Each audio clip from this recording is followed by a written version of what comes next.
Assalamualaikum warahmatullahi wabarakatuh. Hai good people, selamat datang di Salkaura Official Channel.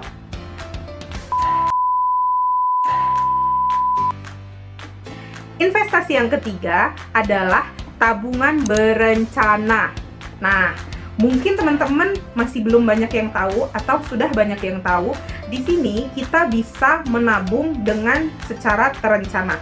Contoh, misalnya kayak kemarin anak-anak kuliah atau teman-teman honorer yang udah nikah, baru-baru nikah nih, pegawai-pegawai honorer atau pegawai swasta yang baru nikah kan, aku lebih menyarankan ikut ke tabungan berencana. Tabungan berencana ini adalah jenis tabungan yang tidak bisa diambil dalam jangka waktu tertentu. Hampir sama seperti deposito, cuman jumlahnya lebih kecil. Jadi contohnya, teman-teman menabung 100.000 per bulan, setiap bulannya bank akan memotong 100.000 dari rekening teman-teman, dipindah alihkan ke jenis tabungan berencana. Tabungan ini teman-teman baru bisa ambil ketika jatuh tempo. Jatuh temponya contohnya 1 tahun, 2 tahun, 3 tahun, 4 tahun, 5 tahun, kayak gitu. Nah, jika teman-teman anak yang baru mulai masuk kuliah, aku sarankan untuk membuat tabungan berencana. Agar nantinya ketika teman-teman mau lulusan kayak aku dulu, aku nggak minta uang ini itu sama orang tua aku. Kalau dikasih ya alhamdulillah ya, orang tua aku alhamdulillah support, tapi aku berusaha mengurangi beban. Caranya dengan apa? Dengan tabungan berencana. Jadi kita buatkan misalnya 100.000 per bulan dalam jangka waktu 4 tahun. 100.000 per bulan, 100.000 kali 12 bulan, 1.200.000. Dikalikan 4 tahun, 4.800.000. Belum dengan bagi hasilnya. Jadi ketika teman-teman nanti lulus, contoh nggak usah 4 tahun deh, 3 tahun, 3.600.000. Begitu teman-teman nanti mau wisudaan atau lulus atau mau buat skripsi, itu kan butuh dana banyak ya. Teman-teman udah punya cadangan yang teman-teman simpan dari awal masuk kuliah. Jadi kita nggak perlu pusing gitu, aduh gue besok mau wisudaan, duitnya dari mana, kayak gitu. Nggak perlu repot lagi teman-teman. Atau teman-teman yang mungkin pegawai honorer atau yang baru nikah kayak gitu, atau pegawai swasta baru nikah kan mungkin mau hamil kan butuh biaya. Teman-teman cadangkan aja, ikut tabungan berencana 200.000 per bulan atau 300.000 per bulan, baru bisa diambil dalam jangka waktu 1 tahun gitu. Jadi kita ada backup dana. Dan tabungan berencana ini, ingat ya teman-teman, sekali lagi tidak bisa diambil dalam jangka waktu tertentu. Tabungan berencana yang aku rekomendasikan ada 2 jenis. Satu ada MTR, Mandiri Tabungan Berencana. Ini teman-teman bisa buka secara online. Nanti kalau teman-teman mau cara online-nya, aku jelaskan di video yang terpisah ya. Karena kemarin banyak yang komplain, "Kak, videonya durasinya kepanjangan, 20 menit," katanya kayak gitu. Aku repot nyatetnya. Jadi aku buatin aja video selanjutnya ya. Kemudian yang kedua, teman-teman bisa buka tabungan berencana di Bank Syariah Mandiri. Kelebihan tabungan berencana di Bank Syariah Mandiri ini, aku kurang tahu di beberapa bank lain, tapi dia ada asuransinya. Cuman asuransi jiwa. Maaf kata, jika kita menabung contoh 100.000 per bulan dalam jangka waktu 1 tahun, berarti kan 1 tahun kita sudah punya uang 1.200.000. Maaf kata ternyata kita baru ikut 4 bulan, ternyata maaf kata na'udzubillahi min dzalik ya, kita kecelakaan, meninggal, maka 1.200.000 walaupun kita sebetulnya baru menabung 400.000, 1.200.000 itu akan diberikan kepada ahli waris kayak gitu. Jadi ibaratnya teman-teman menabung tabungan berencana, tapi ada backup asuransi jiwanya juga. Dan asuransi jiwanya gratis ya teman-temannya. Jadi teman-teman bisa cek di Mandiri Tabungan Berencana, ini bisa dibuat secara online.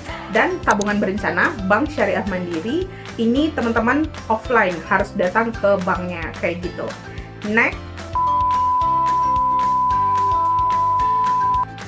cara menabung yang keempat adalah menabung atau investasi asuransi. Kenapa aku bilang asuransi? Karena asuransi ini sangat penting untuk teman-teman yang masih muda dan mau berinvestasi atau menabung pemula. Kenapa? Karena mumpung teman-teman masih muda, preminya itu masih bisa kecil.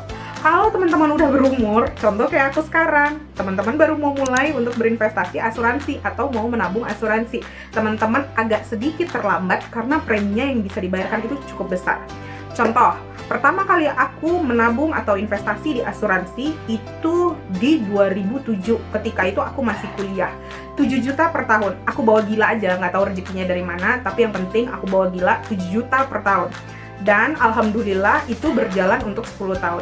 Kalau teman-teman dimulai investasi asuransi atau menabung asuransi masih muda, teman-teman bisa dapat premi yang murah, mungkin sekitar 250.000 per bulan, 350.000 per bulan.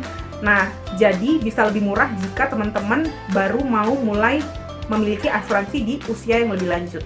Saran dari aku, ada beberapa tips. Yang pertama, pilih asuransi yang sekali lagi plat pemerintah. Aku lebih percaya kepada asuransi-asuransi yang plat pemerintah. Bukan berarti asuransi yang lain jelek, bukan ya, tapi aku lebih merasa safe aja. Yang kedua, jika teman-teman mau memulai investasi atau menabung asuransi, teman-teman aku sarankan memperhatikan 3 hal. Apa jenis asuransi ini? Aku sarankan teman-teman pilih asuransi yang ada investasi, kemudian ada kesehatan, dan ada asuransi jiwanya. Emang ada Kak? Ada. Contoh, Aksa Mandiri. Teman-teman pilih preminya yang paling kecil. Udah. Lalu, teman-teman bilang sama FA-nya, Financial Advisor-nya, Mbak, saya mau investasi atau saya mau asuransi yang ada investasi plus kesehatan dan asuransi jiwa. Jadi, banyakin di investasinya, jangan di kesehatannya. Contoh, preminya 350.000 misalnya ya, 350.000 per bulan. Teman-teman pesen ke financial advisor-nya, banyakin di investasinya. Jangan di kesehatannya. Karena kalau teman-teman banyak kesehatannya, itu kan hangus, investasinya yang kecil. Aku sarankan banyakin di investasi, agak kecilin atau standar aja di bagian kesehatan. Dan untuk asuransi jiwanya biasanya ada sekitar 50 juta, 100 juta, tergantung paket apa yang teman-teman ambil. Nah, jadi ini investasi yang keempat yang aku sarankan adalah cara menabung atau investasi asuransi. Next. Yang kelima, berdasarkan tanggapan teman-teman di video-video sebelumnya untuk 5 jenis investasi anti mainstream, teman-teman banyak yang nanya, Kak, aku kuliah itu mahal. Masih tetap ada yang tanya itu mahal. Kak, kursusnya aku juga nggak punya uang. Kak, aku mengupgrade diri, aku juga belum tentu bisa. Karena aku nggak punya waktu, aku nggak punya uang, dan yang lainnya. Saran dari aku, tips cara menabung pemula atau investasi pemula yang sekarang aku sarankan yang kelima adalah investasi atau menabung personal branding. Artinya apa? Ketika teman-teman membangun personal branding teman-teman bisa baca ya materi personal branding di Google. Banyak. Kalau aku lebih suka ikut kursus-kursus personal branding dan baca buku. Ada yang ini buku yang legend banget yang lagi aku pelajari dari beberapa tahun yang lalu. Nah, di situ teman-teman bisa baca segala hal mengenai personal branding. Fungsinya apa personal branding itu? Personal branding itu adalah bagaimana cara kita memasarkan image kita di depan publik atau di depan orang lain atau di depan masyarakat. Bagaimana masyarakat memandang kita. Contoh, kalau aku sebut Dian Sastro. Nih, apa yang kebayang sama teman-teman? Cantik, pintar, berpendidikan tinggi, anggun, sederhana tapi mempesona. Mungkin itu yang ada di pikiran teman-teman kan? Sama. Jadi, cara menabung atau investasi yang terakhir yang aku ingin sampaikan adalah personal branding. Fungsinya apa? Waktu teman-teman kuliah, teman-teman bangun personal branding itu. Atau kalau teman-teman bisa dari kecil dibangun personal branding itu. Ketika nanti teman-teman bekerja, contoh ada kakak senior kita di satu perusahaan, terus kita mau masuk ke kantor tersebut.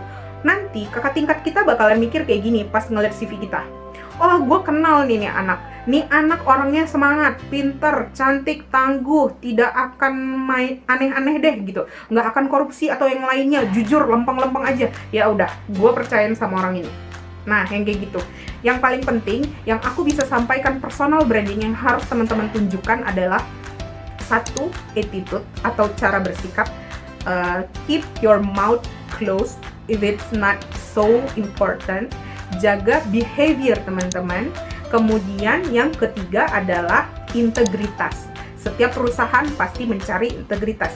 Jangankan perusahaan, waktu kita berhubungan saja dengan seseorang, contoh kita lagi pacaran atau lagi ta'aruf atau apapun, pasti kita melihat integritas seseorang. Contoh, berapa banyak coba teman-teman yang putus gara-gara diselingkuhin?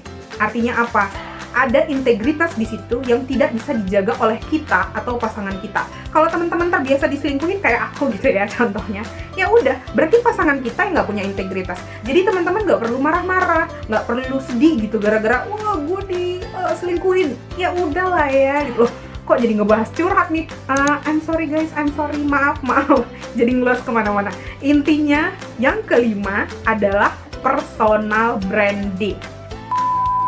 Nah, itu dia tadi beberapa jenis investasi atau cara menabung untuk pemula. Yang pertama adalah tabungan, yang kedua adalah falas, yang ketiga adalah mandiri tabungan berencana, yang keempat adalah asuransi, yang kelima adalah investasi atau menabung personal branding. Aku harap informasi yang aku sampaikan bisa berguna dan bisa menjawab semua pertanyaan teman-teman yang kemarin tanya ke aku kayak gitu. Nah, buat teman-teman yang suka video ini boleh dibantu like-nya. Buat teman-teman yang punya ide-ide kreatif atau saran-saran berikutnya boleh komen di bawah. Dan jangan lupa buat subscribe serta hidupkan bel notifikasinya. Terima kasih untuk supportnya dan tontonannya. Assalamualaikum warahmatullahi wabarakatuh. Bye good people.